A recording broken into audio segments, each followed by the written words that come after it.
بسم اللہ الرحمن الرحیم۔ سب جانتے ہوئے بھی گلے سے لگا لیا، جسے گناہگار کو اپنا بنا لیا۔ سب جانتے ہوئے بھی گلے سے لگا لیا۔ ما بعد فاعوذ باللہ من الشیطان الرجیم، بسم اللہ الرحمن الرحیم۔ فمن يعمل مثقال ذرة خيرا يره ومن يعمل مثقال ذرة شرا يره۔ وقال النبي صلى الله تبارك وتعالى عليه وسلم: ألا فاعملوا وأنتم من الله على حذر واعلموا أنكم معروضون على أعمالكم فمن يعمل مثقال ذرة خيرا يره ومن يعمل مثقال ذرة شرا يره، او كما قال صلی اللہ تبارک و تعالی علیہ وسلم۔ میرے بھائیو اور دوستو، اس وقت ساری دنیا کے انسان، کیا کافر کیا مسلمان، وہ من چاہی زندگی پر چل رہے ہیں۔ جو جی میں آیا وہ کرنا ہے، جو جی میں نہیں آیا وہ نہیں کرنا۔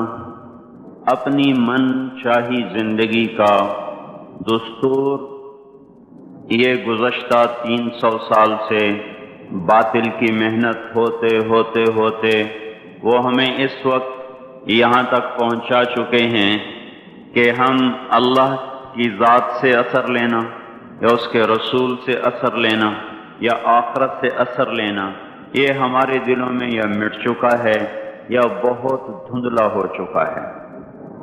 یعلمون ظاہرا من الحیات الدنیا، بس یہ فیصل آباد کے 4 دن ہی ہمیں اچھے لگ رہے ہیں۔ وہم عن الآخرۃ ہم غافلون، اور موت کے بعد جو آنے والی زندگی ہے اس سے یہ سارا جہان غافل ہے۔ اور یہ کائنات اللہ کی ہے، یہ زمین اللہ کی ہے، عرش فرش اللہ کا ہے۔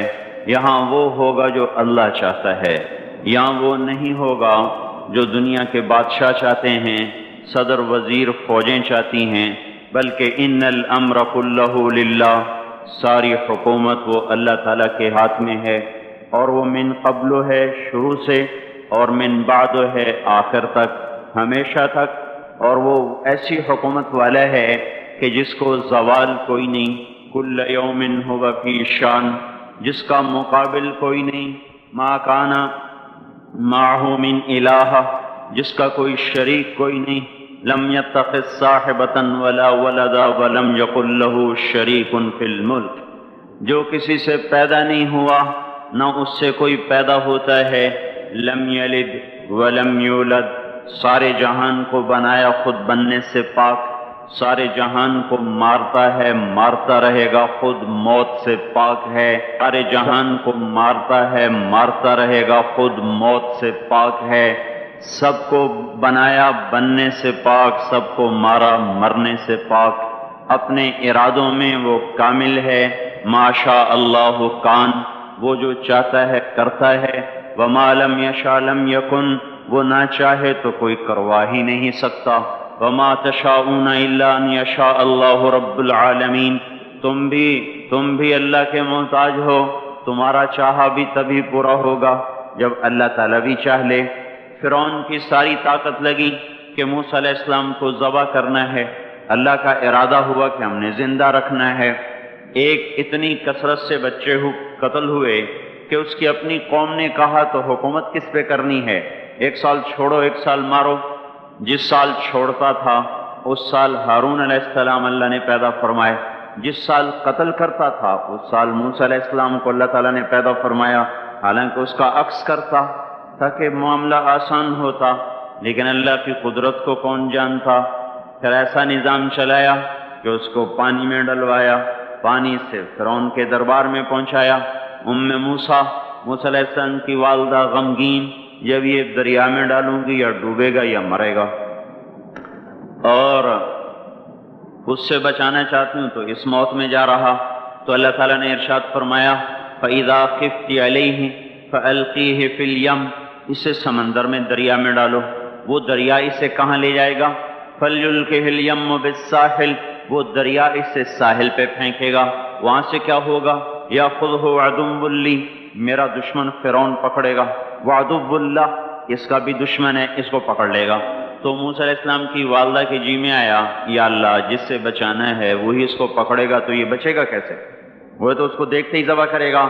تو اللہ تعالیٰ نے ارشاد فرمایا لا تخافی ولا تحزنی، نہ اس کی موت کا غم کھا، نہ اس کی موت کا خوف کھا، نہ اس کی جدائی کا غم کھا، انا رادوہ الیک، تو دیکھے گی میں اسے واپس تیری گود میں لوٹاؤں گا، وجاعلوہ من المرسلین، تیری زندگی میں میں اسے رسول بنا دوں گا۔ یہ دونوں کام تو دیکھ کے مرے گی، اس سے پہلے نہیں مر سکتی۔ وہ فرعون کی گود میں جائے یا تپتی آگ میں گرے یا وہ طوفانی موجوں میں گرے، بچانا جب تیرے اللہ کا ارادہ ہو جاتا ہے تو کائنات کا ہر سبب پھر حفاظت میں استعمال ہوتا ہے، پھر وہ ہلاکت میں استعمال نہیں ہو سکتا۔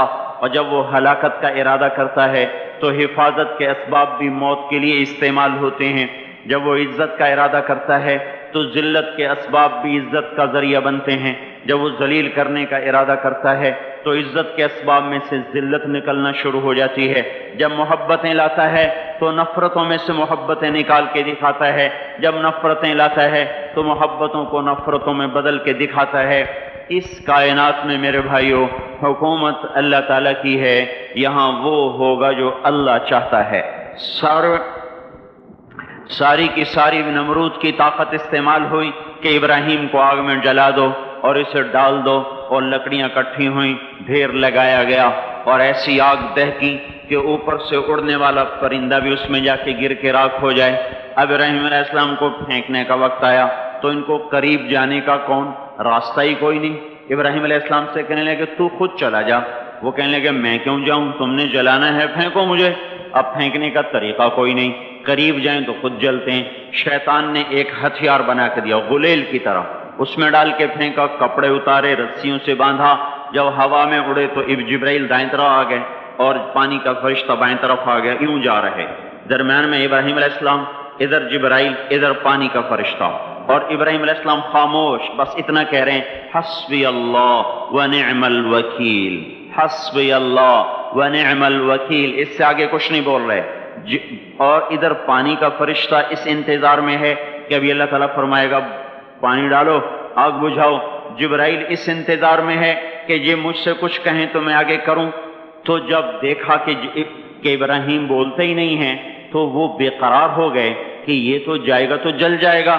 جبرائیل بھی تو یہی جانتے ہیں کہ آگ جلاتی ہے۔ کہنے لگے ابراہیم آپ کو کوئی ضرورت کوئی نہیں، تو فرمایا اما الیک فلا، ضرورت ہے پر مجھے تیری کوئی ضرورت نہیں۔ اما الی اللہ فنعم، بے شک اللہ کا ضرور محتاج ہوں پر تیرا محتاج کوئی نہیں۔ جا رہے، جب جبرائیل سے بھی نظر ہٹ گئی اور پانی کے فرشتے سے بھی نظر ہٹ گئی تو اللہ تعالیٰ نے براہ راست آگ کو حکم دیا نار کونی بردن وسلام علی ابراہیم، اے آگ ٹھنڈی ہو جا سلامتی کے ساتھ میرے ابراہیم پر۔ تو اللہ جل جلالہ نے ایسا ٹھنڈا فرمایا، اس کی گود کو ایسا، اس کے شولوں کو گود بنا دیا، شولوں نے ابراہیم علیہ السلام کو گود میں لیا، جیسے ماں بچے کو چارپائی پہ لٹاتی ہے، ایسے آرام سے انگاروں پہ بٹھا دیا، آپ کو شفاف بنا دیا، یہاں تک کہ ابراہیم علیہ السلام کا باپ آزر جو جانی دشمن اور قتل کے در پہ، جب اس کی نظر پڑی تو اس کی زبان سے بھی بے ساختہ نکلا نعم الرب ربک یا ابراہیم، اے ابراہیم تیرے رب کے کیا کہنے، کیا ہی زبردست ہے تیرا رب۔ میرے بھائیوں، کائنات میں جو بھی شکل ہے، جو بھی صورت ہے، اس کو اللہ نے بنایا ہے، وہ اللہ کے قبضے میں ہے، وہ اللہ کے تابع ہے، اللہ کی چاہت سے استعمال ہوتی ہے۔ اس جہان میں فیصلہ اللہ کا حتمی چلتا ہے، جو زمین کو کہے گا وہ کرے گی، جو آسمانوں کو کہے گا وہ کریں گے، جو ہواؤں کو کہے گا وہ کریں گی، جو پانیوں کو کہے گا وہی ہوگا۔ ساری کائنات میں چونکہ آخری فیصلہ وہ اللہ تعالیٰ کا ہے، اللہ تبارک و تعالیٰ نے انسانی زندگی کے حالات کو میرے بھائیو اس کے اعمال کے ساتھ جوڑا ہوا ہے۔ ساری دنیا کی طاقتیں وہ اللہ تعالیٰ کے فیصلے کو بدل نہیں سکتی۔ جب لوگوں کے اعمال بگڑتے ہیں تو اللہ تعالیٰ حالات کو بھی برباد کرتا ہے اور آخرت کو بھی برباد کرتا ہے۔ مال نے نہ کسی کو اللہ کی بارگاہ میں پہلے عزت دلائی، نہ آج عزت دلا سکتا ہے۔ دنیا کے اقتدار نے نہ پہلے کسی کو کامیاب کیا، نہ آج کسی کو کامیاب کر سکتا ہے۔ یہ میرے بھائیوں آج کا دھوکہ ہے کہ ہم اپنی منشاہی پہ چل رہے ہیں اور ہمیں اللہ کے دستور کا پتہ نہیں ہے کہ اللہ تعالیٰ کن چیزوں سے راضی ہے، کن چیزوں سے ناراض ہے، کس پر اس کی پکڑ آتی ہے، کس پر وہ معاف کرتا ہے۔ اس لیے یہ ساری دنیا کے انسان انتہائی خطرے میں چل رہے ہیں کہ یہ وہ سارے اعمال جن پر اللہ تعالیٰ ناراض ہوتا ہے وہ پورے فیصل آباد میں ہیں، ہر محلے میں ہیں، ہر بازار میں ہیں، پورے پاکستان میں ہیں، پوری دنیا میں ہیں، پورے بر اعظم میں پھیلی ہوئی انسانیت آج للکار رہی ہے اللہ کو۔ کبیرہ گناہوں کے ساتھ زمین کو بھر دیا ہے۔ ظہر الفساد فی البر والبحر بما کسبت ایدی الناس، اور اللہ اپنی سنت قرآن کے ذریعے سے بتاتا ہے کہ جب تم جیسی قوموں نے جب تمہارے جیسے اعمال اختیار کیے تو یہ سنو، ایک قوم تم سے پہلے آئی نوح علیہ السلام کی، جنہوں نے زمین کو کفر سے بھر دیا، الٹا میرے نبی سے کہنے لگے فاتنا بما تعدنا ان کنت من الصادقین، وہ عذاب لاؤ جس سے تم ہمیں ڈراتے تھے، اور وہ عذاب لاؤ جس کا تم نے وعدہ کیا ہوا ہے۔ پھر ہمارا وہ دن آیا، ففتحنا ابواب السماء بماء منہمر وفجرنا الارض عیونا فالتقى الماء على امر قد قدر، آسمان کے دروازے کھولے، زمین کو چشمے بنا دیا۔ یہ نہیں کہا کہ زمین سے پانی نکل کر، فجرنا الارض عیونا، ہم نے پوری زمین کو چشمے بنا دیا، روئیں سے پانی ابلنے لگا، اور آسمان سے پانی گرا، زمین سے پانی نکلا، اور ساری کائنات میں وہ پانی پھیلا۔ ایک تفسیر میں نے پڑھا کہ اللہ تعالیٰ کہ اگر اللہ تعالیٰ اس دن کسی پہ رحم کرتا تو ایک عورت پہ رحم کرتا جو بچے کو لے کے بھاگ رہی تھی کہ کوئی جائے پناہ ملے اور میں بچ جاؤں، اور وہ بھاگتے بھاگتے ایک اونچے پہاڑ پہ چڑھی، جس سے اونچا پہاڑ کوئی نہیں تھا، پیچھے سے پانی آیا، اس نے پہاڑ کو جو ڈبویا، پھر اس کے پاؤں پر چڑھا، پھر اس کے سینے پر آیا، جس نے بچے کو اوپر کر لیا، پھر اس کی گردن تک آیا تو اس نے بچے کو یوں اپنے سر سے اوپر کر لیا کہ شاید بچہ بچ جائے، بار پانی کی موج نے نہ بچے چھوڑے نہ بڑے چھوڑے، سب کو برابر کر دیا، یہاں تک کہ ان کے اپنے بیٹے کو اللہ تعالیٰ نے سامنے وحال بینہم الموج فکان من المغرقین، سامنے ہلاک کیا۔ 3 آدمی غار میں چھپ گئے اور اوپر پتھر رکھ لیا کہ یہاں تو پانی نہیں آئے گا، چاروں طرف جو پانی کا تماشا دیکھا، پر اندر بیٹھ گئے۔ تھوڑی دیر میں تینوں کو تیز پیشاب آیا اور بے قرار ہو کر پیشاب کرنے بیٹھے، اللہ نے پیشاب کو جاری کر دیا، اور وہ پیشاب کرتے کرتے کرتے اپنے ہی پیشاب میں غرق ہو کے مر گئے۔ جو کام قوم نوح کرتی تھی وہ کام آج ہو رہے ہیں، ساری دنیا میں ہو رہے ہیں۔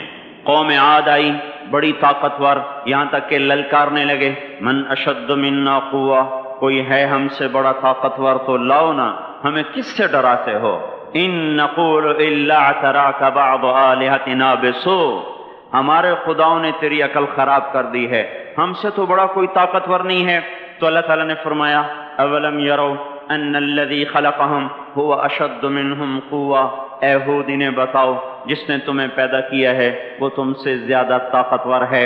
تو جب اللہ تعالیٰ کی طرف سے وہ حجت پوری ہوئی اور وہ اپنے تکبر میں بڑھتے رہے، نافرمانی میں بڑھتے رہے، تو اللہ نے عذاب کا دروازہ کھولا، قحط آ گیا، انسان ایسے بھوکے، اور وہ انسان ہماری طرح تو تھے نہیں، 40 ہاتھ قد ہوتا تھا، 30 ہاتھ قد ہوتا تھا، 800 سال 900 سال عمر ہوتی تھی، نہ بوڑھے ہوتے تھے، نہ بیمار ہوتے تھے، نہ دانت ٹوٹے، نہ کمزور ہو، نہ نظر کمزور ہو، جوان تندرست توانا، صرف موت آتی تھی، اس کے علاوہ کچھ نہیں ہوتا تھا انہیں۔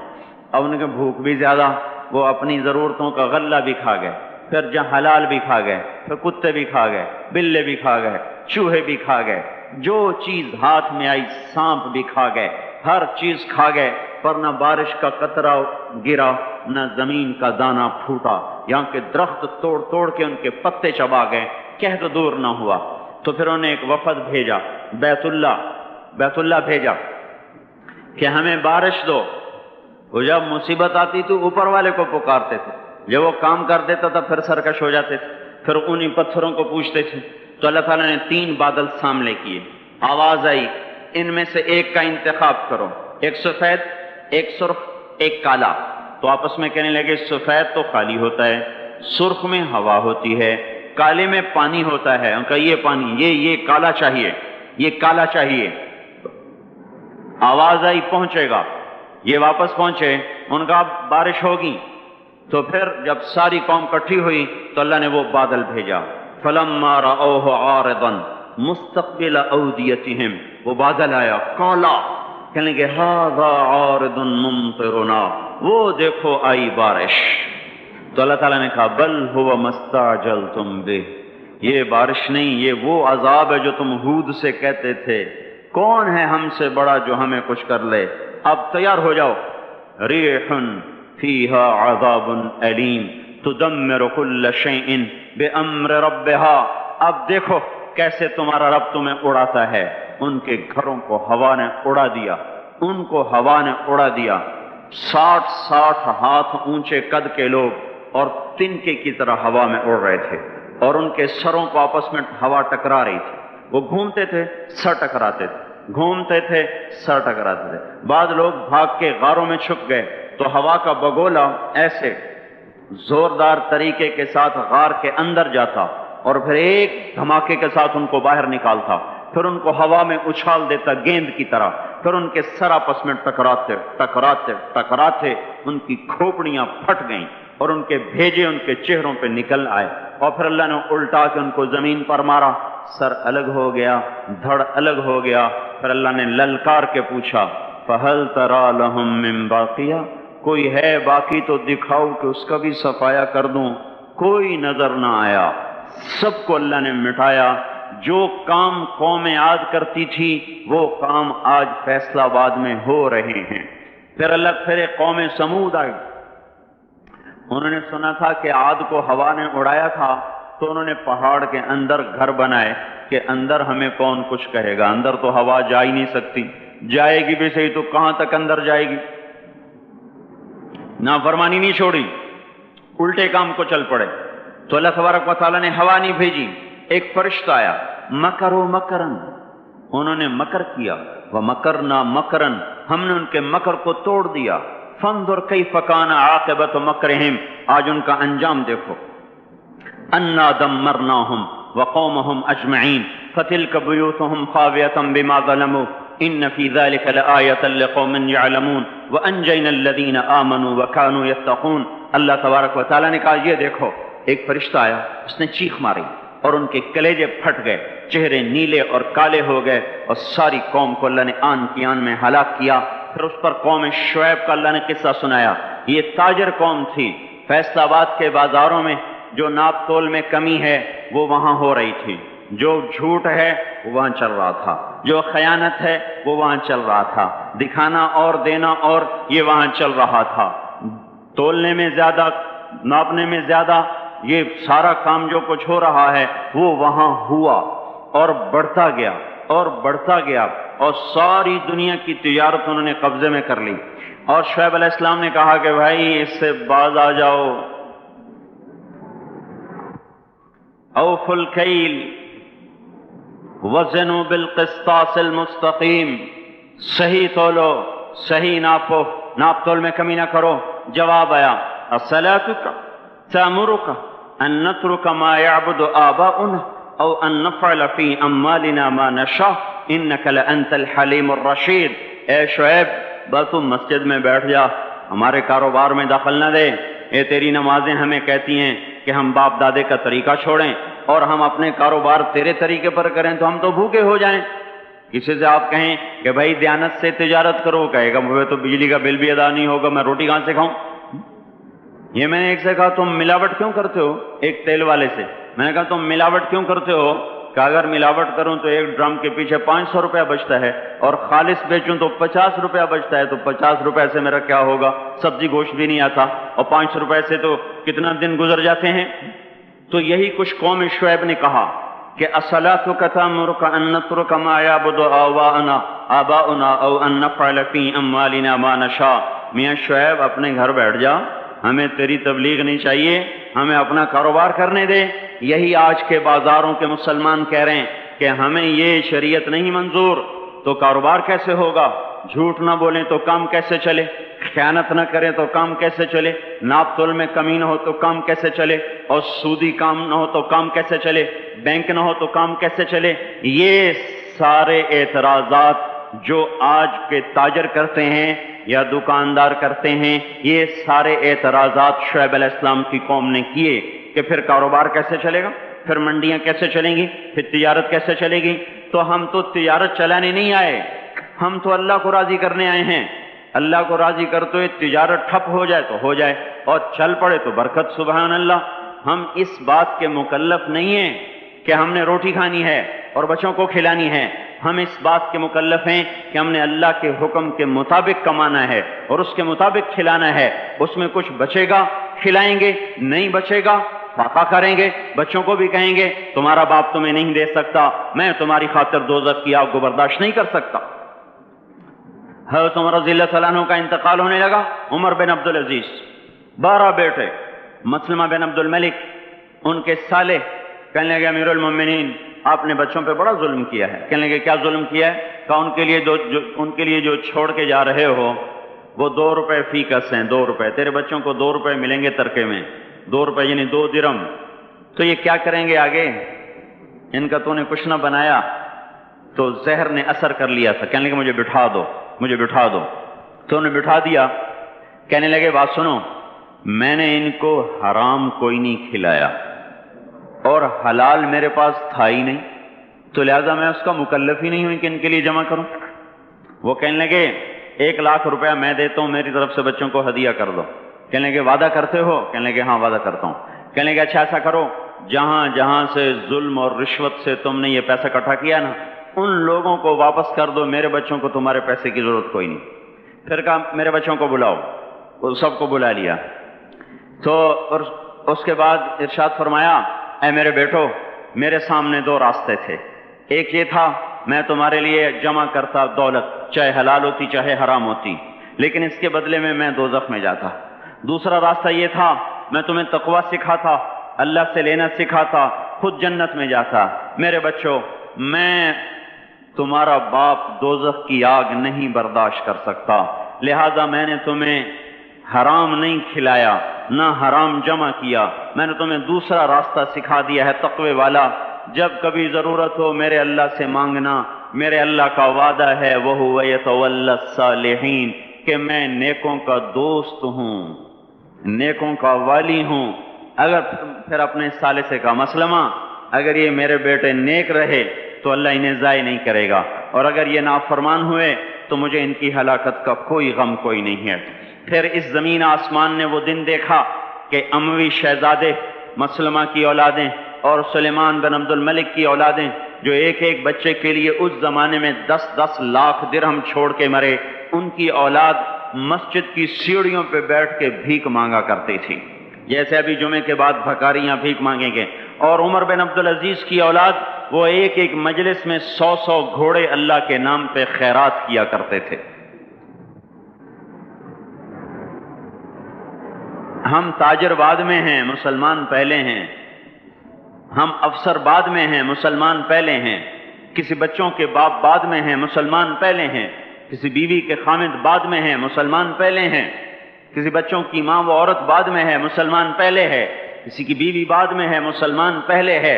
اللہ کو راضی کرتے ہوئے سب کچھ قربان کرنے کا حکم ہے، یہ نہیں ہے کہ اپنی خواہش پہ حکم قربان ہو، ہمیں یہ حکم ہے کہ میرے حکم پر اپنی خواہش کو قربان کرو۔ قوم شعیب نہ بنے ہمارے بازار، وہ مذاق اڑانے لگے، کاروبار کیسے ہوگا، بچوں کو کہاں سے کھلائیں گے، پھر بھوکے مر جائیں، اسکول کی فیسیں کہاں سے دیں، اس زمانے کے تو اسکول نہیں تھے نا، یہ آج کی بات کر رہا ہوں، پھر اسکول کی فیسیں کہاں سے دیں، پھر یہ بجلی کے بل کہاں سے دیں، اگر سچ پر کمائیں اور دیانتداری سے کمائیں تو روٹی کہاں سے کھائیں۔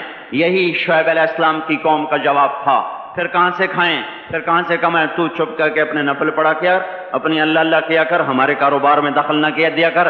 جیسے ہم نے آج اسلام کو کہا ہوا ہے مسجد میں آئیں گے تجھے سلام کریں گے، نماز پڑھیں گے، جمعہ پڑھیں گے، پر تو ہمارے بازار میں نہ آنا، کہیں تو ہمیں جھوٹ سے روک دے، بددیانتی سے روک دے، سود سے روک دے، خیانت سے روک دے، تو ہماری تو تجارت ہی ٹھپ ہو جائے گی۔ تو اللہ تبارک و تعالیٰ نے اس قوم پہ 3 عذاب مارے۔ یہ پہلی کافر قومیں تھیں، ان پہ ایک ایک عذاب آیا۔ یہ کافر کے ساتھ بددیانت تھے، لوگوں کا حق بھی لوٹتے تھے، تو اللہ نے ان پہ 3 عذاب مارے۔ اخذتهم الرجفۃ، زلزلہ، اخذ الذین ظلموا الصیحۃ، چیخ، اخذهم عذاب یوم الظلہ، بارش کس چیز کی؟ انگاروں کی بارش۔ ہماری جماعت شعیب علیہ السلام کے قوم کے علاقے میں گئی ہے، وہ اتنا ٹھنڈا علاقہ ہے کہ جب ہم وہاں سے گزرے تو اتنی برف پڑی ہوئی تھی، اتنی یعنی تقریباً 3 فٹ برف پڑی ہوئی تھی، ایسا ٹھنڈا علاقہ۔ اللہ نے ایک گرم ہوا بھیجی، وہ جھلس گئے، تڑپ گئے، آبلے پڑ گئے۔ تو اس کے بعد ایک قدم ہوا ٹھنڈی ہوئی تو سارے بھاگ کے باہر آئے کہ شکر ہے ٹھنڈی ہوا آئی، اوپر سے بادل آیا تو شکر ہے بادل آیا۔ اس کا ساتھ ہی زمین میں زلزلہ آنا شروع ہوا اور اس کے اوپر فرشتے کی چیخ آئی اور اوپر وہ بادل کالا ایک دم سرخ ہو گیا، پھر اس میں سے ایک دم بڑے بڑے انگارے برسے اور ساری شعیب علیہ السلام کی قوم کو اور مدین کی منڈی کو اللہ نے جلا کے راکھ کر دیا۔ اگر یہ بازاروں والے توبہ نہیں کریں گے تو مجھے ڈر ہے کہ کہیں ان منڈیوں پر بھی وہ انگارے نہ برس جائیں جو مدین کی قوم پہ برسے تھے۔ اللہ تعالیٰ کی کسی سے رشتہ داری کوئی نہیں ہے، اور حضور پاک صلی اللہ علیہ وسلم نے بھی خود کہا کہ وَلَيَبِيتَنَّ أُنَاسٌ مِّنْ أُمَّتِي عَلَىٰ أَشَرٍ وَبَطَرٍ وَلَهْوٍ وَلَعِبٍ فَيُصْبِحُوا قَدْ مُسِخُوا قِرَدَةً وَخَنَازِيرَ بِاسْتِحْلَالِهِمُ الْمَحَارِمِ وَأَكْلِهِمُ الرِّبَا وَشُرْبِهِمُ الْخُمُورِ وَاتِّخَاذِهِمُ الْقَيْنَاتِ وَقَطِيعَتِهِمُ الرَّحِمِ۔ ایک زمانہ آئے گا میری امت بڑی عیاش ہو جائے گی، بدمعاش ہو جائے گی، ناچ گانے کی رسیا ہو جائے گی، گانے بجانا ان کی گھٹی میں پڑ جائے گا، اور اس حال میں ایک رات ایسی آئے گی کہ رات کو انسان سوئیں گے، صبح اٹھیں گے تو بندر اور خنزیر ہوں گے، اور یہ اس وجہ سے ہوگا کہ انہوں نے حرام کو حلال کر دیا ہوگا، باستحلالہم المحارم، انہوں نے حرام کو حلال کر دیا ہوگا، وَأَكْلِهِمُ الرِّبَا، اور سود کو ڈٹ کے کھاتے ہوں گے، وَلُبْسِهِمُ الْحَرِيرَ، اور مرد ریشم پہنیں گے، سونے کی انگوٹھیاں، سونے کی چینیں نوجوانوں نے گلے میں لٹکائی ہوئی، سونے کی چین، سونے کی انگوٹھی، یہ کون سی لذت ہے اس انگوٹھی کے پہننے میں جو اللہ کو بھی للکارا ہوا ہے اور اس کے رسول کو بھی للکارا ہوا ہے۔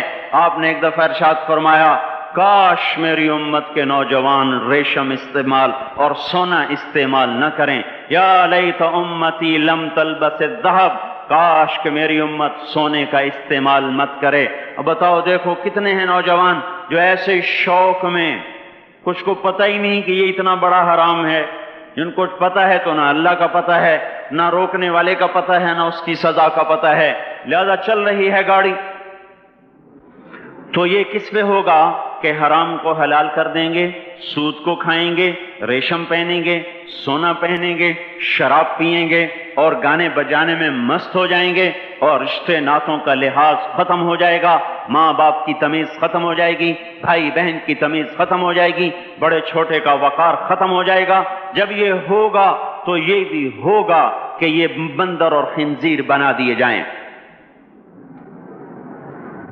اور یہ تو قرآن کہہ رہا ہے، وہ اللہ کا رسول جو ساری امت کے لیے روتا روتا روتا دنیا سے اٹھ گیا، اور ایسا رویا کہ کوئی نبی نہ رویا، ایسا تڑپا کہ کوئی نبی نہ تڑپا، کہ اللہ کو ہزاروں دفعہ تسلیاں دینے کے لیے جبریل بھیجنا پڑا، قرآن بھیجنا پڑا کہ آپ اتنا غم کیوں کرتے ہیں، آپ اتنا کیوں روتے ہیں۔ ایک دفعہ میں نے وہ آیات جمع کی تھیں جن میں اللہ تعالیٰ نے اپنے نبی کو تسلی دی ہے، وہ اتنی بن گئیں کہ ان کو لکھنا مشکل ہوگا میرے لیے۔ وہ 100 سے زیادہ آیات بنتی ہیں جس میں اللہ تعالیٰ تسلی دے رہا ہے، لعلک باخع نفسک الا یکونوا مؤمنین، لعلک باخع نفسک علی آثارہم ان لم یؤمنوا بہذا الحدیث اسفا فلا تذهب نفسك عليهم حسرات ما أنت عليهم بوكيل لست عليهم بمسيطر ما أنت عليهم بجبار من كفر فلا يحزنك كفره ولقد نعلم أنك يضيق صدرك بما يقولون اس قسم کی آیات جن میں اللہ کہہ رہا ہے میرے حبیب اتنا غم نہ کر، اتنا غم نہ کر، اس قدر غمگین اپنی امت کے لیے۔ اس کے باوجود آپ کا گلہ قرآن ہی میں سن لو، جب ایسے نافرمان جو کبیرہ گناہ کرتے کرتے مر گئے، اس بددیانتی میں، شرابوں کے پینے میں، نماز کے چھوڑنے میں، کبیرہ گناہوں میں غرق ہو کے مر گئے، تو یہی اللہ کا رسول جو ہمارے لیے رویا بھی، رسول قیامت کے دن جب دیکھے گا ہماری نافرمانیاں تو کہے گا یا رب ان قوم اتخذوا هذا القرآن مہجورا، اے میرے مولا یہی ہے میری وہ امت جس نے میرے قرآن کو چھوڑ دیا، میرے قرآن نے پکارا مسجد میں آؤ، انہوں نے مسجدوں کی راہیں چھوڑ دیں۔ مجھے بتاؤ یہ اتنا مجمع کہاں سے آ گیا ہے؟ یہ اس میں سے 1/3 باہر سے آیا ہوگا، یہ 2/3 تو سارا گلستان کالونی کا ہے۔ ان کے قدم باقی 5 نمازوں میں کیوں نہیں اٹھتے؟ یہ کہاں چلے جاتے ہیں؟ کیا یہ اللہ کی دھرتی پہ 8 دن نہیں رہتے؟ کیا یہ صرف 8ویں دن اللہ کا رزق کھاتے ہیں؟ کیا یہ صرف 8ویں دن اللہ کا پانی پیتے ہیں؟ یہ کہاں چلے جاتے ہیں؟ کیا یہ اللہ کی دھرتی پہ 8 دن نہیں رہتے؟ کیا یہ صرف 8ویں دن اللہ کا رزق کھاتے ہیں؟ کیا یہ صرف 8ویں دن اللہ کا پانی پیتے ہیں؟ کیا یہ صرف 8ویں دن اللہ کی ہوا کے تن و ٹن اپنے پھیپھڑوں میں لے جاتے ہیں؟ کیا یہ صرف 8ویں دن اللہ کے دیے نور سے دیکھتے ہیں؟ کیا یہ صرف 8ویں دن اپنے کانوں سے سنتے ہیں؟ کیا یہ صرف 8ویں دن اپنے جسم کی نعمتوں سے فائدہ اٹھاتے ہیں؟ کیا یہ صرف 8ویں دن سورج کی روشنی سے نفع اٹھاتے ہیں؟ کیا یہ صرف 8ویں دن تاروں کی جھلملاہٹ سے نفع اٹھاتے ہیں؟ کیا یہ صرف 8ویں دن اپنے بیوی بچوں کے ساتھ بیٹھتے ہیں؟ اس پتھر دل کو کیا ہوا؟ کیوں نہیں اس کے دروازے پہ دستک پہنچتی؟ یہ کیوں ویران ہو گئے؟ ایسے تو پتھر بھی سخت نہیں۔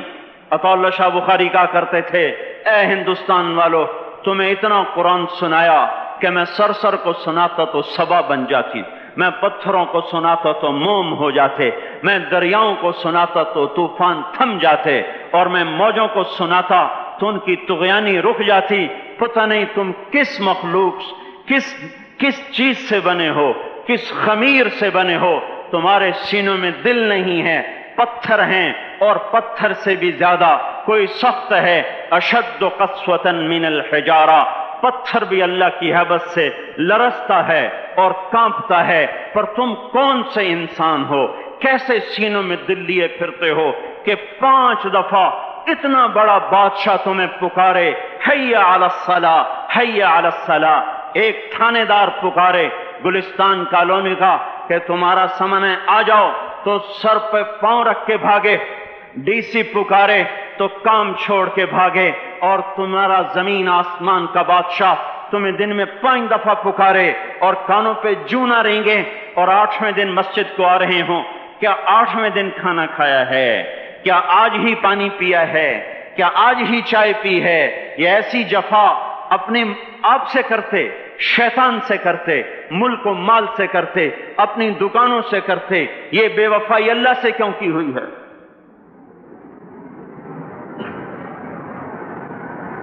جس زمین پہ سجدہ نہ ادا ہو، اس سے بڑا بھی کوئی جرم ہے؟ زنا کرنے کو گناہ سمجھتے ہیں، نماز کا چھوڑ دینا زنا سے بڑا جرم ہے۔ رشوت کھانے کو گناہ سمجھتے ہیں، نماز کا چھوڑ دینا رشوت کھانے سے بڑا جرم ہے۔ قتل کرنا بڑا گناہ سمجھتے ہیں، نماز کا چھوڑ دینا قتل سے بڑا جرم ہے۔ سجدے ہی کا تو انکار کیا تھا شیطان نے، شیطان نے کوئی زنا کیا تھا، کوئی قتل کیا تھا، کوئی شراب پی تھی، کوئی جوا کھیلا تھا، کیا کیا تھا؟ کوئی شرک کیا تھا۔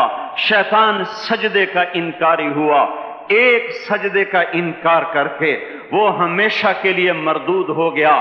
اس مسلمان کو ہوش نہیں ہے جو روزانہ دن میں 5 دفعہ 20 سجدوں کا انکار کیے بیٹھا ہوا ہے، اور پھر آرام سے روٹی کھاتا ہے، آرام سے چائے پیتا ہے، اور آرام سے کہہ لگاتا ہے، اور آرام سے اخبار پڑھتا ہے، آرام سے بیوی کے پہلو میں لیٹتا ہے۔ ایک سجدے کا انکار ہو کر شیطان ہمیشہ کے لیے مردود ہوا۔ جس نے فجر کا انکار کیا سجدوں کا، پھر ظہر کے سجدوں کا مذاق اڑایا، پھر عصر کا مذاق اڑایا، پھر مغرب اور عشاء کا مذاق اڑایا، گھر میں نماز پڑھنا بھی چلو نہ پڑھنے سے تو بہتر ہے، پر یہ بھی نماز کا مذاق ہی ہے۔ اور آٹھویں دن سر پہ ٹوپی رکھ کے آیا۔ 8 دن جس نے اتنے سجدوں کا انکار کیا، وہ اس بات سے نہیں ڈرتا کہ کہیں اللہ اسے مردود نہ کر دے، تو کیا ہوگا اس دن جب جن بچوں کی خاطر یا جس نفس کی خاطر اللہ کے بغاوت کی کہ اٹھا نہیں جاتا، آیا نہیں جاتا، گرمی بڑی ہے، سردی بڑی ہے، اندھیرا بہت ہے، کیا قبر کے اندھیرے یاد نہیں ہیں؟ کیا قبر کی گرمی یاد نہیں ہے؟ کیا جہنم کی آگ بھول گئے؟ کیا جہنم کے عذاب بھول گئے؟ کیا جنت کی نعمتیں بھول گئے؟ وہ اللہ کا کلام بھول گئے، وہ اللہ کا دیدار بھول گئے، وہ اللہ سے ملاقات بھول گئے، وہ محبوب خدا کی محفل بھول گئے۔ یہ کیسا اسلام ہے؟ یہ کیسے پتھر دل ہیں جو کمانے میں تو ایسے مست ہوئے کہ ہوش نہیں، اور جب اللہ بلائے تو ایسے غافل ہو جائیں، نہ بوڑھے پر جوں رہیں گے، نہ جوان کو ہوش آئے، نہ کسی عورت کو ہوش آئے، نہ کسی مرد کو ہوش آئے، نہ بازار بند ہوں۔ ارے میرے بھائیو، حکومت سے پیسہ بچانے کے لیے ہڑتالیں کی، 20 دن بازار نہ کھولے، نماز کے لیے اگر دکانیں بند کرتے تو آج اللہ تعالیٰ آپ کو ہر ظالم سے باہر نکال دیتا۔ کوئی ظالم نہ آپ کے مال پہ ہاتھ ڈالتا، نہ آپ کی عزت و آبرو پہ ہاتھ ڈالتا۔ دن دہاڑے ڈاکے پڑے، کیوں پڑے؟ کہ ہم باغی ہو گئے، ہم نے اللہ سے بغاوت کر دی۔ کیا جمعے کے دن صرف اللہ بلاتا ہے؟ یہ جمعے میں اتنے کیوں آتے ہیں اور باقی دنوں میں کیوں نہیں آتے؟ یہ کیسی وفا ہے؟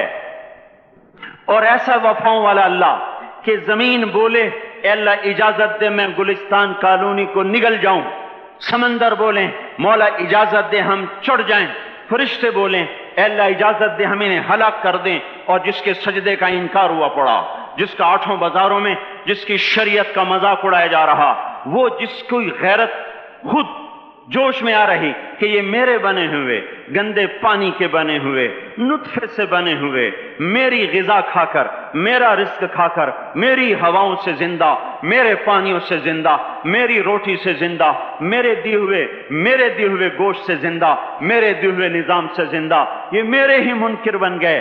1500 روپے کا ملازم آپ کو چائے کی پیالی نہ دے تو آپ کہتے چل چھٹی کر، ہم کوئی اور رکھیں گے۔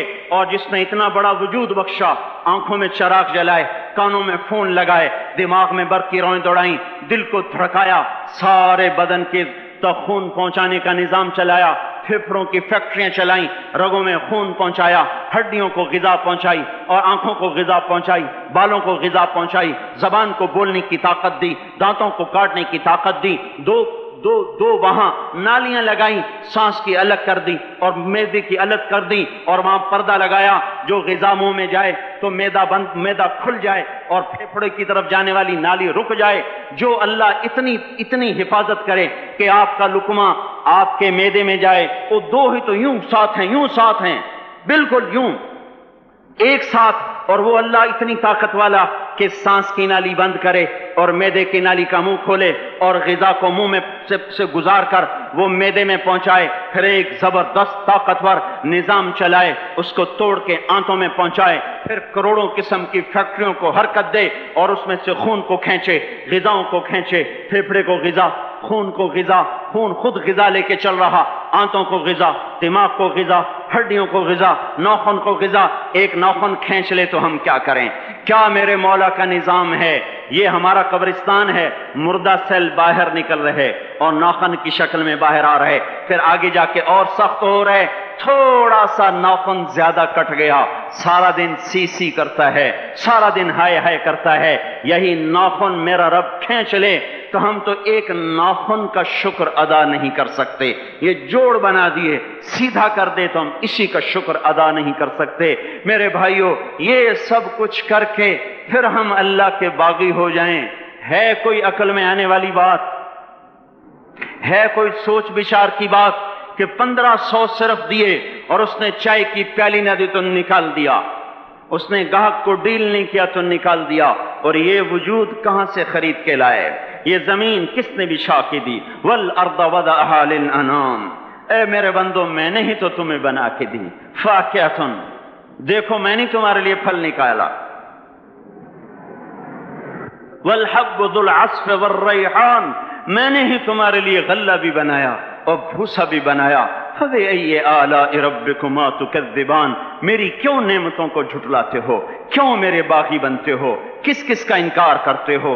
دیکھتے نہیں ہو رب المشرق والمغرب، رب المشرقین والمغربین، میں تمہارے مشرق کا بھی رب ہوں، مغرب کا بھی رب ہوں، شمال کا بھی رب ہوں، جنوب کا بھی رب ہوں. فَبِأَيِّ آلَاءِ رَبِّكُمَا تُكَذِّبَانِ پھر بھی تم میرے باغی ہو گئے، پھر بھی مجھے میری نعمتوں کو جھٹلاتے ہو. خلق الانسان من صلصال کالفخار وخلق الجان من مارج من نار تمہیں مٹی سے بنایا، جن کو آگ سے بنایا. میری فَبِأَيِّ آلَاءِ رَبِّكُمَا تُكَذِّبَانِ کیوں مجھے جھٹلاتے ہو؟ کیوں میری نعمتوں کا تم انکار کرتے ہو؟ تمہیں پتہ نہیں ہے کہ میں نے دو پانی چلائے، ایک کڑوا ایک میٹھا، بینہما برزخ، ان میں پردہ لگایا، لا یبغیان، تاکہ کڑوا پانی میٹھے میں نہ چلا جائے. اگر میں پردہ ہٹا لوں تو کڑوا میٹھے میں چلا جائے تو پھر نہ کوئی تمہیں حکومت کا پانی میٹھا ملے، نہ زمین کا پانی میٹھا ملے. فَبِأَيِّ آلَاءِ رَبِّكُمَا تُكَذِّبَانِ تم دیکھتے نہیں ہو تمہاری کشتیاں میرے اتنے بڑے سمندر میں آرام سے کراچی سے چل کر نیو یارک تک چلی جاتی ہیں، اور میں طوفانوں کو روکتا ہوں، موجوں کی لگام کو لگام دیتا ہوں، پانی کو تھام کے رکھتا ہوں کہ تمہارے تنکوں جیسے جہاز میرے ایسے محیط اور خوفناک سمندروں پر ایک کنارے سے چل کر دوسرے کنارے تک چلے جاتے ہیں. فَبِأَيِّ آلَاءِ رَبِّكُمَا تُكَذِّبَانِ تمہیں پتہ نہیں ہے تم سب مر جاؤ گے اور تمہارا رب ہمیشہ باقی رہے گا. فَبِأَيِّ آلَاءِ رَبِّكُمَا تُكَذِّبَانِ تمہیں پتہ نہیں ہے کہ ہر روز اس کی شان جدا ہے. كُلَّ يَوْمٍ هُوَ فِي شَأْنٍ فَبِأَيِّ آلَاءِ رَبِّكُمَا تُكَذِّبَانِ نہیں سنتے ہو سَنَفْرُغُ لَكُمْ أَيُّهَا الثَّقَلَانِ پھر سن لو میں ان قریب تمہارے لیے حساب کتاب کا نظام چلانے والا ہوں، اور میں ان قریب تمہارے لیے فارغ ہونے والا ہوں. فَبِأَيِّ آلَاءِ رَبِّكُمَا تُكَذِّبَانِ کیوں جھٹلاتے ہو؟ کیوں باقی بنتے ہو؟ اے انسان ہوش میں آ، اے جنات ہوش میں آ. تمہیں اپنے رب کے نظام کا پتہ نہیں ہے کہ اس نے جہنم کو بنایا ہوا ہے، اور وہ دن تمہیں یاد نہیں ہے کہ آسمان وردتن کالدہان اور یرسل علیکما شواظ من نار ونحاس فلا تنتصران تم میں آگ کی مار، تمہیں پانیوں کی مار، تمہیں جہنم کی مار کوئی بچا سکتا ہے؟ فَبِأَيِّ آلَاءِ رَبِّكُمَا تُكَذِّبَانِ تمہیں پتہ نہیں ہے کہ اس دن مجرمین پہچانے جائیں گے، ان کے چہرے کالے ہوں گے، آنکھیں کیری ہوں گی، ہاتھ بندھے ہوں گے، پاؤں جکڑے ہوں گے، گردن میں توق ہوں گے. فَبِأَيِّ آلَاءِ رَبِّكُمَا تُكَذِّبَانِ تمہیں پتہ نہیں میری دوزخ بھڑک رہی ہے اور لپک رہی ہے اور جھپٹ رہی ہے اور پکار رہی ہے، هل من مزید هل من مزید، اے اللہ اور لے آ، یا اللہ اور لے آ. فَبِأَيِّ آلَاءِ رَبِّكُمَا تُكَذِّبَانِ تمہیں کیا ہو گیا؟ تم کیوں میرے باغی ہو گئے؟ تم کیوں جھٹلاتے ہو؟ یہ بھی سن لو وَلِمَنْ خَافَ مَقَامَ رَبِّهِ جَنَّتَانِ اگر تم مجھ سے ڈر گئے تو تمہارے لیے بڑی عالی شان جنتیں ہیں. فَبِأَيِّ آلَاءِ رَبِّكُمَا تُكَذِّبَانِ ذَوَاتَ أَفْنَانٍ فَبِأَيِّ آلَاءِ رَبِّكُمَا تُكَذِّبَانِ فِيهِمَا مِنْ كُلِّ فَاكِهَةٍ زَوْجَانِ فَبِأَيِّ آلَاءِ رَبِّكُمَا تُكَذِّبَانِ فِيهِمَا عَيْنَانِ تَجْرِيَانِ فِيهِمَا مِنْ كُلِّ فَاكِهَةٍ زَوْجَانِ مُتَّكِئِينَ عَلَى فُرُشٍ بَطَائِنُهَا مِنْ إِسْتَبْرَقٍ وَجَنَى الْجَنَّتَيْنِ دَانٍ فِيهِنَّ قَاصِرَاتُ الطَّرْفِ لَمْ يَطْمِثْهُنَّ إِنسٌ قَبْلَهُمْ وَلَا جَانٌ كَأَنَّهُنَّ الْيَاقُوتُ وَالْمَرْجَانُ هَلْ جَزَاءُ الْإِحْسَانِ إِلَّا الْإِحْسَانُ فَبِأَيِّ آلَاءِ رَبِّكُمَا تُكَذِّبَانِ کس رب سے تم بغاوت کر رہے ہو جس نے تمہارے لیے ایسا گلستان تیار کیا ہے؟ یہ بھی کوئی گلستان ہے کہ سارا دن مٹی ہی مٹی، خاک ہی خاک، دھول ہی دھول، گرمی ہی گرمی. آؤ میرا گلستان دیکھو جس میں سائے لمبے، پانی بہتے ہوئے، سائے پھیلے ہوئے، درخت پھیلے ہوئے، پھل بھرے ہوئے، خوشے جھکے ہوئے، پھل پکے ہوئے اور لٹکے ہوئے، پرندے اڑتے ہوئے، پانی اٹھتا ہوا، پانی بہتا ہوا، حوریں سجی ہوئیں، غلمان کھڑے ہوئے، تمہارا رب تمہاری خدمت کے لیے اور تمہیں کھلانے کے لیے اپنے دروازے کھولے ہوئے، دربار لگائے ہوئے، نبیوں کا ساتھ، فرشتوں کا سلام، غلاموں کا سلام، اور فرش بچھے ہوئے، قالین لگے ہوئے اور گاؤ تکیے لگے ہوئے. جوانی ہمیشہ، زندگی ہمیشہ، محبت ہمیشہ، زندگی کو زوال نہیں، جوانی کو زوال نہیں، حکومت کو زوال نہیں، ہر طاقت ابدل آباد کی، وہ ذرا دیکھو تو صحیح کہ کیسے جنت کا سایہ دار درخت ہے اور اس کے نیچے تخت ہے اور اوپر خوشے پکے ہوئے ہیں اور اوپر تو بیٹھا ہوا ہے، تیرے ساتھ جنت کی خوبصورت بیویاں، تیری دنیا کی مومن بیویاں جو جنت کی عورتوں سے بھی 70,000 گنا زیادہ خوبصورت ہیں، وہ تیرے دائیں بائیں ہیں۔ تو نیچے دیکھتا ہے تو جنت کی نہریں چلتی ہیں، اوپر دیکھتا ہے تو باغ اور پھل جھکے ہوئے ہیں پکے ہوئے ہیں۔ فَبِأَيِّ آلَاءِ رَبِّكُمَا تُكَذِّبَانِ، اب میں کیا میرا بندہ تمہیں بتاؤں اور میری کس بات کا تم انکار کرو گے؟ آخر ہی کچھ شرم و حیا چاہیے، آخر ہی کچھ غیرت چاہیے۔ میرے بھائیوں، اپنے اللہ کو راضی کریں۔ جن دکانوں کے پیچھے نمازیں چھوٹ گئیں، جن دکانوں کے پیچھے سچ کو طلاق ہو گئی، جن دکانوں کے پیچھے دیانت چلی گئی، خیانت آ گئی، بددیانتی آ گئی، ہاں اللہ تعالیٰ قیامت کے دن کہے گا بددیانت سے، وہ تو نے جو امانت کھائی لے کے آ، وہ امانت جو تو کھا گیا تھا لے کے آ۔ کہے گا یا اللہ کہاں سے لاؤں، وہ تو دنیا میں رہ گئی۔ اللہ تعالیٰ فرمائیں گے پڑی ہوئی ہے جہنم میں، پڑی ہے، جا اٹھا کے لا۔ اور وہ جہنم میں کیسے جائے؟ تو فرشتے ماریں گے چل، اور وہ اس کو لے کے چلیں گے، اور چلتے چلتے دوزخ کا سب سے خطرناک حصہ حاویہ، وہاں اس کو لے کے جائیں گے جہاں منافق رہتے ہیں۔ بددیانت لوگ حاویہ تک چلے جائیں گے ایمان ہونے کے ساتھ بھی، امانت کو کھانے والے لوگ حاویہ میں چلے جائیں گے جو منافقین کی آگ ہے اس میں۔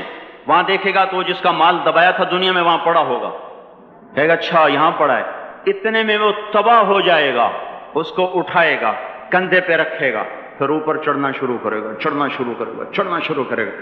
جب دوزخ کے کنارے پر آ جائے گا تو وہ اس کے ہاتھ سے چھوٹ جائے گا اور پھر حاویہ میں جا گرے گا۔ اس کے ساتھ فرشتے مار کر پھر کہیں گے جا واپس لے کے آ، پھر یہ واپس جائے گا، پھر اسے اٹھائے گا، پھر کندھے پہ لے کے چڑھے گا، جب کنارے پر آئے گا تو پھر اس کے ہاتھ سے چھوٹ جائے گی، اس کے پھر فرشتے مار کے نیچے گرا دیں گے جا لے کے آ۔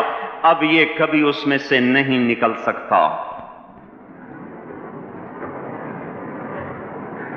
اس کمانے سے توبہ کریں، یہ کمانا جہنم میں لے جائے گا۔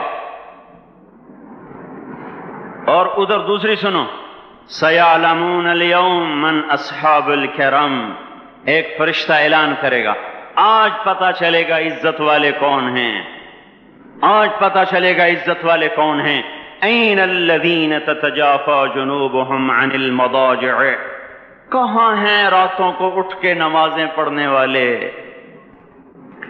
ارے میرے بھائیو، یہ نماز کی غفلت بہت بڑی ہلاکت ہے۔ میں کیسے سمجھاؤں؟ میں تو جب بھی جمعہ پڑھاتا ہوں میں یہ مضمون ضرور بیان کروں، مجھے جب یہ مجمع نظر آتا ہے تو میرا دل ٹکڑے ٹکڑے ہو جاتا ہے کہ یہ 8ویں دن آتے ہیں اور باقی دن کہاں ہوتے ہیں؟ یہ کیوں نہیں سمجھتے؟ ان کے آنکھ کیا ہو گیا؟ ان کے کانوں میں ڈاٹ لگ گیا، یا دل کے اوپر کوئی پردہ آ گیا، یا میں کوئی عربی میں بات کرتا ہوں جو سمجھ میں نہیں آتی، یا میں کوئی ان سے چندے کا مطالبہ کر رہا ہوں، یا کوئی اپنی ذات کے لیے سوال کر رہا ہوں، یا اپنی شخصیت کی دعوت دے رہا ہوں۔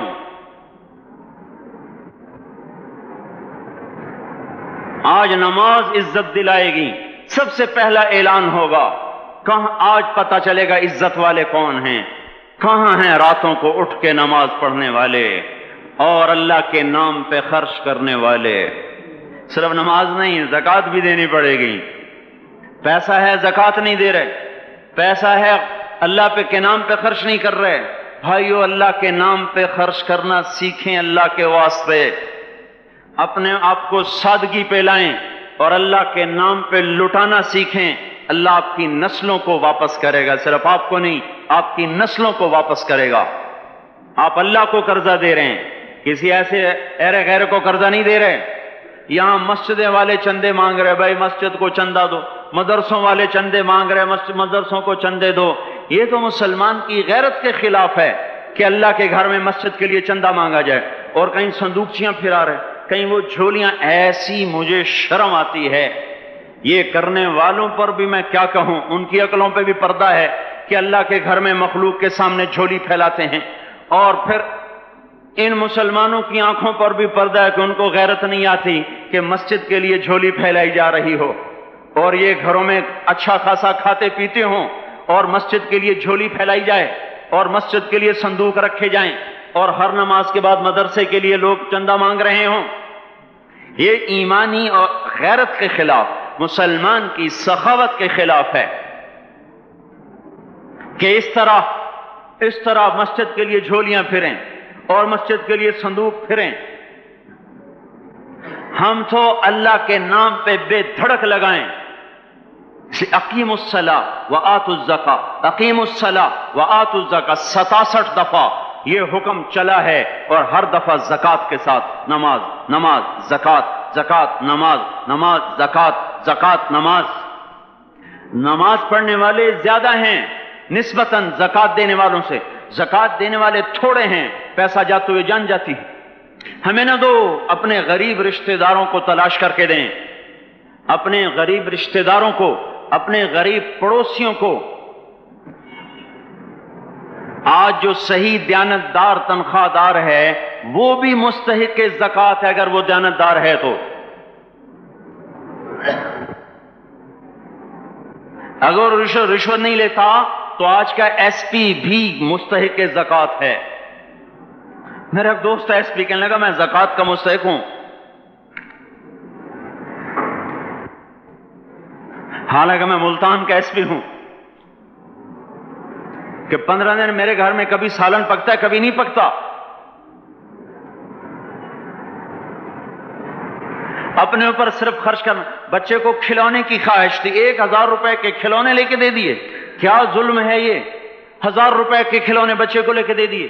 کہ اللہ نہیں پوچھے گا کہ اس 1000 سے کسی غریب کے گھر کا دیا جل سکتا تھا اور کسی کے غریب کا ایک ہفتہ گزر سکتا تھا، تیرے کسی مسکین رشتہ دار کے گھر میں بھی کچھ سالن پک سکتا تھا۔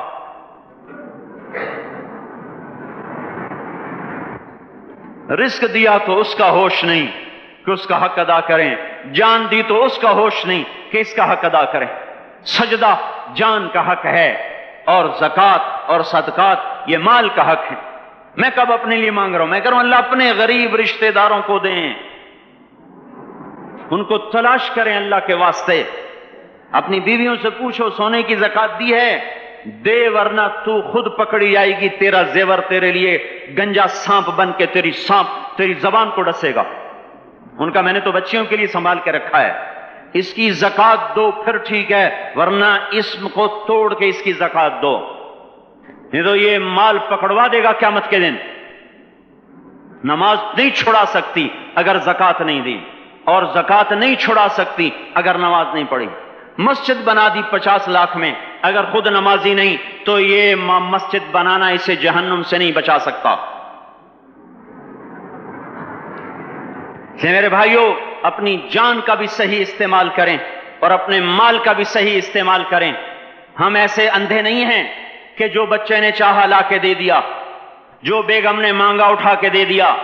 نہیں، ہم پہلے دیکھیں گے اپنے اوپر۔ حضرت عثمان رضی اللہ عنہ کے پاس ایک سائل ہے، حضور سے مانگنے آیا، آپ نے کہا عثمان کے پاس چلے جاؤ۔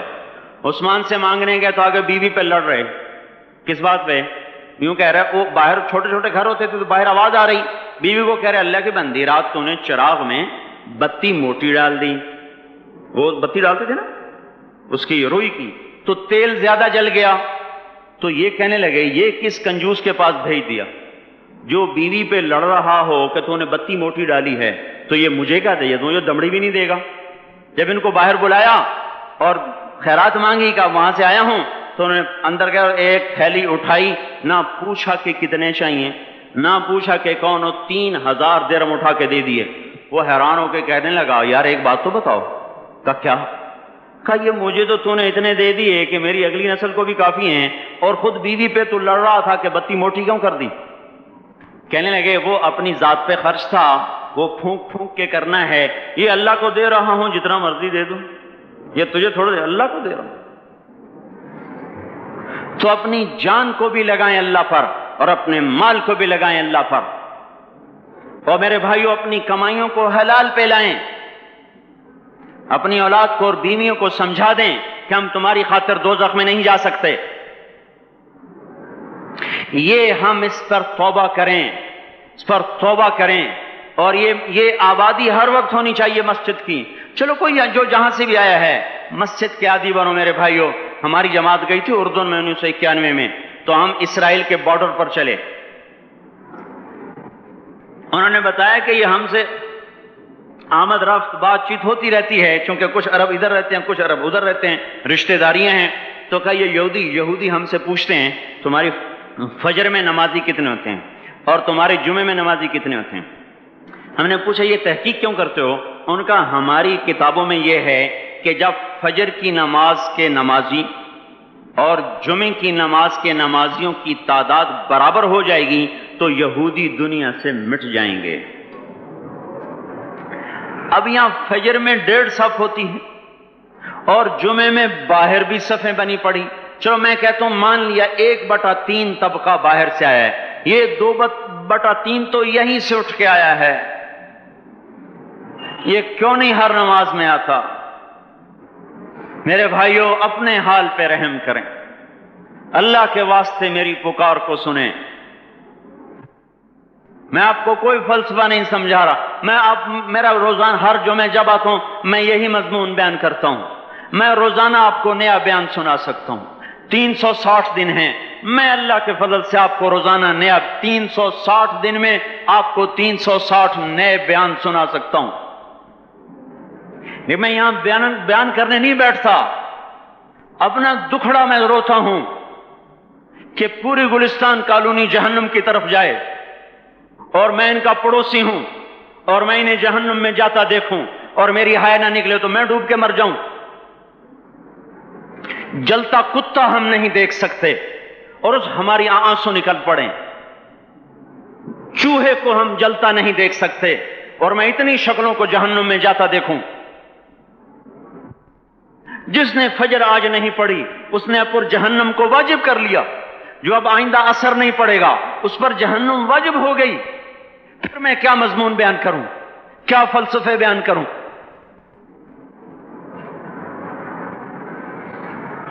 اس لیے میرے بھائیوں اپنی ذات پہ رحم کریں، اپنے بچوں پہ رحم کریں، اپنے گھر والوں پہ رحم کریں. مسجد کی دوڑ لگائیں، اپنے مال کو اللہ کے نام پہ خرچ فرمائیں تاکہ یہاں بھی جہان بنے اور وہ بھی جہان بنے. کیا زندگی ہے، چلتے چلتے سانس نکل جاتا ہے پھر یوں مٹ جاتے ہیں جیسے دنیا میں کبھی آئے نہ تھے. پوتے پوچھتے ہیں ابا دادا کی قبر کہاں ہے؟ ابا کہتے ہیں بیٹا یہیں کہیں مل گئی، پتہ نہیں کہاں ہے. آج تو اگلی نسل دادے کی قبر نہیں دیکھ سکتی. ہم اس دنیا کی خاطر اللہ کے باغی ہو جائیں.